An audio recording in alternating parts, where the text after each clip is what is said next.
എല്ലാ വാട്സപ്പ് ഗ്രൂപ്പുകളിലും ഒരു ട്രോള് പറക്കുന്നുണ്ട്. അതിങ്ങനെയാണ്: വല്ലവന്റെ പെണ്ണ് കേസിൽ അകത്താകുന്ന ലോകത്തെ ആദ്യത്തെ പൊട്ടൻ രാഹുൽ ഈശ്വർ. മറുവശത്ത് രാഹുൽ ഈശ്വർ അറസ്റ്റിലായി തൊട്ടു പിന്നാലെ സമൂഹ മാധ്യമങ്ങളൊക്കെ ഒരു പോസ്റ്റ് നമ്മൾ കണ്ടിരുന്നു.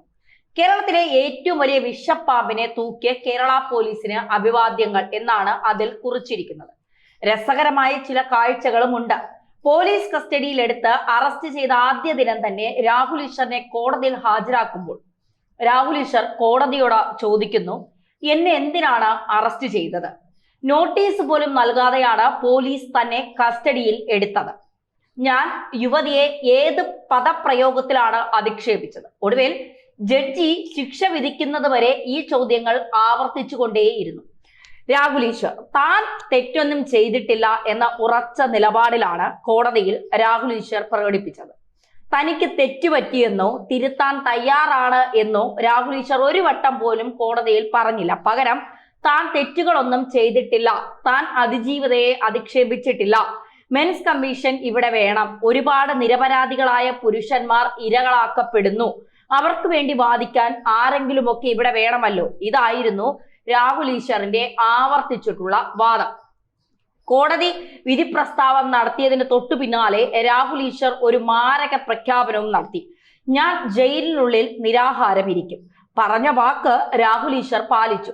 സാധാരണഗതിയിൽ ജയിലിൽ പോയി നിരാഹാരം ഇരുന്നാൽ അതിന്റെ പേരിൽ വേറെ കേസ് വരും. പക്ഷേ രാഹുലിനോട് ഒരു പൊതു സിമ്പതി ഇതിനകം തന്നെ വളർന്നിരുന്നു.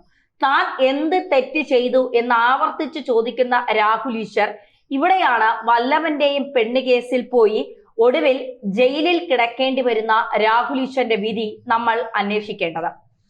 ഒരു നിലപാടിന് വേണ്ടി അവൻ നിലകൊണ്ടു, അതിനുവേണ്ടി അവൻ പോരടിച്ചു. ചാനൽ ഫ്ലോറുകളിലൊക്കെ രാഹുൽ ഈശ്വർ നിറഞ്ഞു നിന്നു. ഒടുവിൽ ഇതേ രാഹുൽ ഈശ്വറിനെ കോടതി ജയിലറയ്ക്കുള്ളിലേക്ക് വലിച്ചെറിയുമ്പോൾ ചാനലുകൾ കൈകൊട്ടി ചിരിച്ചു. പല നായകരും പിറക്കുന്നത് ഇത്തരം വില്ലന്മാർ എന്ന കഥാപാത്രത്തെ സൃഷ്ടിച്ചുകൊണ്ടാണ്.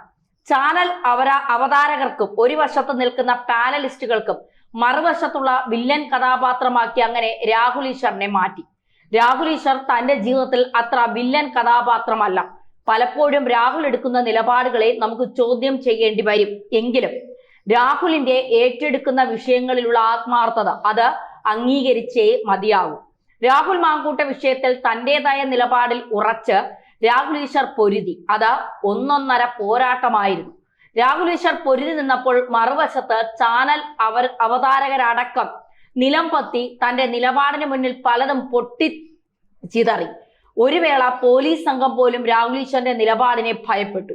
രാഹുൽ മാങ്കൂട്ടത്തിനെതിരെ കെട്ടിയുയർത്തിയ ഈ കേസുകളുടെ കൂമ്പാരം രാഹുൽ ഈശ്വർ ഒറ്റയ്ക്ക് നിന്ന് പൊരുതി തട്ടി തെറിപ്പിക്കുന്ന കാഴ്ച കാണാൻ സാധിച്ചു. രാഹുൽ ഈശ്വർ ജയിലറയ്ക്കുള്ളിലേക്ക് നടന്നു പോകുമ്പോൾ തൊട്ടു പിന്നാലെ ഭാര്യ ദീപ രാഹുൽ ഈശ്വർ കളം നിറഞ്ഞു നിന്നു. ദീപയുടെ ചോദ്യവും സമാനമായിരുന്നു. എന്റെ ഭർത്താവ് എന്ത് തെറ്റ് ചെയ്തു? രാഹുൽ എന്ത് അധിക്ഷേപമാണ് നടത്തിയത്? ഏത് സെക്ഷുവലി എക്സ്പെക്റ്റഡ് വേർഡാണ് എന്റെ ഭർത്താവ് പറഞ്ഞത് എന്ന മാധ്യമ പ്രവർത്തകരുടെ മുഖത്തു നോക്കി ദീപ രാഹുൽ ഈശ്വർ ആവർത്തിച്ച് ചോദിച്ചപ്പോൾ അതിനുത്തരം പറയാൻ മാധ്യമ പ്രവർത്തകർക്ക് പോലും കഴിഞ്ഞില്ല. അതുകൊണ്ടാണ് കേരളത്തിൽ ഇപ്പോൾ ട്രോളുകളിൽ നിറഞ്ഞു നിൽക്കുന്നത്. രാഹുൽ ഈശ്വർ മറുവശത്ത് ഒരു ചോദ്യചിഹ്നമായി നിൽക്കുന്നു. ഇവിടെ ചില തമാശകളുണ്ട്. രാഹുലിനെതിരെ പോലീസ് രജിസ്റ്റർ ചെയ്ത കേസിലെ 5ാം പ്രതി മാത്രമാണ് രാഹുൽ ഈശ്വർ. ഈ കേസിലെ 1, 2, 3, 4 പ്രതികൾ മറ്റുള്ളവരാണ്. ആ പ്രതികളെ അറസ്റ്റ് ചെയ്യാനോ അകത്തിടാനോ ഉള്ള ആർജവം ഇപ്പോൾ പോലീസ് പ്രകടിപ്പിക്കുന്നില്ല. കാരണം പൊതുബോധം തങ്ങൾക്ക് എതിരാകുമോ എന്ന് പോലീസ് ഭയക്കുന്നു. അതിജീവിതയുടെ പേര് വെളിപ്പെടുത്തി അതിജീവിത അധിക്ഷേപിച്ചു എന്ന പേരിൽ ഇപ്പോൾ കേരളത്തിൽ രജിസ്റ്റർ ചെയ്തിരിക്കുന്നത് ഏകദേശം 32ഓളം കേസുകൾ. നിരവധി പേരെ ഇതിനകം തന്നെ അറസ്റ്റ് ചെയ്തു കഴിഞ്ഞു. പക്ഷേ അവരൊക്കെ അതിജീവിതയുടെ ഫോട്ടോ ഒരു തരത്തിൽ അല്ലെങ്കിൽ മറ്റൊരു തരത്തിൽ ഷെയർ ചെയ്തിട്ടുണ്ട്. രാഹുൽ ഈശ്വർ അതിജീവിതയുടെ ഫോട്ടോ ഒരു സമൂഹ മാധ്യമ ഇടങ്ങളിലും ഷെയർ ചെയ്തിട്ടില്ല എന്ന് നമ്മൾ തിരിച്ചറിയണം. സന്ദീപ് വാര്യറുമായി ബന്ധപ്പെട്ട ഒരു വിവാദം, അതിനെ തുടർന്നാണ് രാഹുൽ ഈശ്വർ അറസ്റ്റിലാവുന്നത്. കോടതിയിലടക്കം രാഹുൽ ഈശ്വർ നിരത്തിയ തന്റെ ന്യായവാദങ്ങൾ പലപ്പോഴും ഇത് ജഡ്ജിക്ക് എതിരാണോ എന്ന് പോലും തോന്നി കോടതി മുറിക്കുള്ളിൽ ഉണ്ടായിരുന്നവർക്ക്. അവിടെയാണ് രാഹുലിനെ പിഴച്ചതെന്ന് ചിലർ പറയുന്നു. എന്നാൽ രാഹുലിനെ എങ്ങനെ അറസ്റ്റ് ചെയ്ത് പേടിപ്പിക്കണോ എന്ന് ചോദിക്കുന്ന ജനം ഏറെയാണ്. അവർക്ക് മുന്നിൽ കൃത്യമായി ഉത്തരം കൊടുക്കാൻ ഭരണകൂടത്തിന് കഴിയുന്നില്ല. തങ്ങളെ അമിതമായി വിമർശിക്കുന്നവരെ, തങ്ങൾക്ക് തലവേദന ഉണ്ടാക്കുന്നവരെ പോലീസിനെ ഉപയോഗിച്ച് കള്ളക്കേസിൽ കുരുക്കി ജയിലിൽ അടയ്ക്കാനുള്ള വിരുദ്ധ പലപ്പോഴും ഭരണകൂടം കാണിക്കാറുമുണ്ട്, പ്രകടിപ്പിക്കാറുമുണ്ട്. കോടതിക്ക് മുന്നിൽ ഒരു ജാമ്യാപേക്ഷ എത്തുമ്പോൾ കോടതിക്ക് വളരെ കുറച്ച് സമയം മാത്രമേ പ്രതിവാദത്തിനായി നീക്കിവെക്കാൻ കഴിയൂ. അതും കസ്റ്റഡിയിലെടുത്ത് അറസ്റ്റ് ചെയ്ത് മജിസ്ട്രേറ്റ് മുന്നിൽ ഹാജരാക്കുന്ന ഒരു പ്രതിയെ പെട്ടെന്ന് കൊണ്ടുവരുമ്പോൾ എല്ലാത്തിനും പരിമിതിയുണ്ട്. ഇവിടെയും സംഭവിച്ചത് അതാണ്.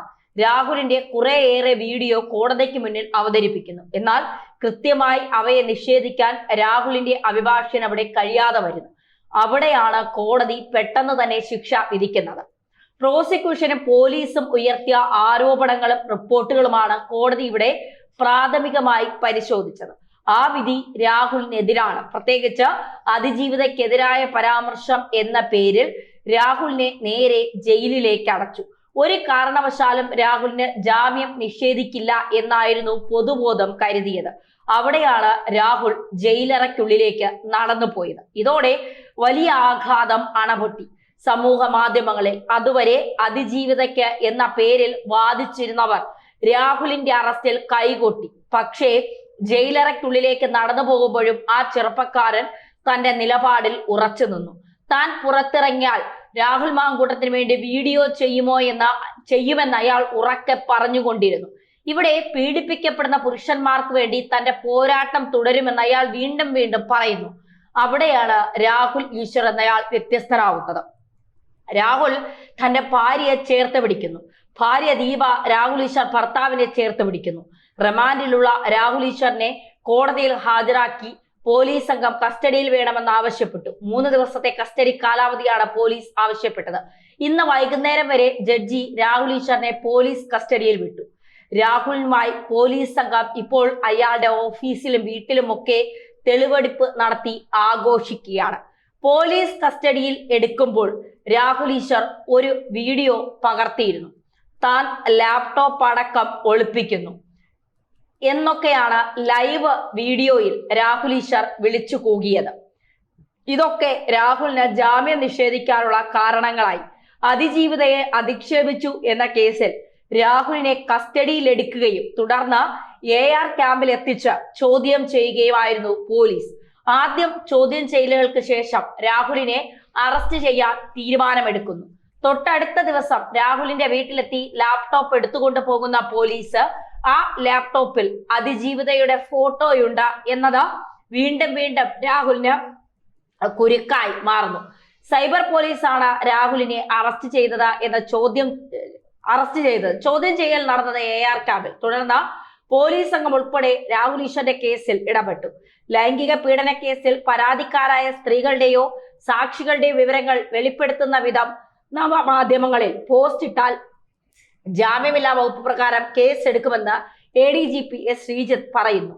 രാഹുൽ ഈശ്വർ പരാതിക്കാരിക്കെതിരെ മോശം പരാമർശം നടത്തിയെന്ന് കോടതിക്ക് ബോധ്യമായതുകൊണ്ടാണ് കോടതി റിമാൻഡ് ചെയ്തത്, അല്ലെങ്കിൽ കോടതി ജാമ്യം നിഷേധിച്ചത്. എന്തായാലും രാഹുൽ ഈശ്വറിനെ ടെക്നോ പാർക്കിലെ അദ്ദേഹത്തിന്റെ ഓഫീസിൽ എത്തിച്ച് പോലീസ് സംഘം തെളിവെടുപ്പ് നടത്തി.